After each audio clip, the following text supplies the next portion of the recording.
Welcome to the Slop Farm. Enjoy the video. You start by checking structural damage so you know what to fix. Inspect corners, edges, and the core for cracked plastic or loose screws. Once you find a loose center, remove the cap and use a small screwdriver to loosen or tighten the core screws slightly. This restores even tension. Make sure to test with a few basic rotations. RUL. If pieces bind, add a drop of silicone lubricant to the track. Keep motions slow to avoid dislodging fragile parts.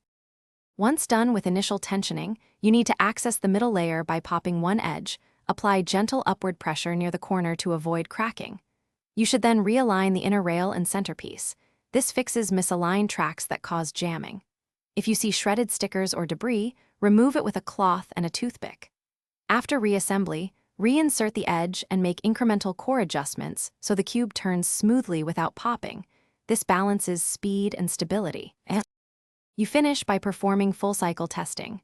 Rotate each face 3 times to feel for skips or grinding and observe alignment under load.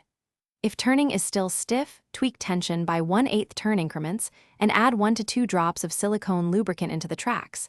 This reduces friction without gumming the mechanism. If a piece is cracked or deformed, replace that specific piece, swap with a spare or order a matching part. If pops persist, recheck core screws and ensure no internal shards obstruct movement. Thanks for watching. Consider subscribing if we helped you today.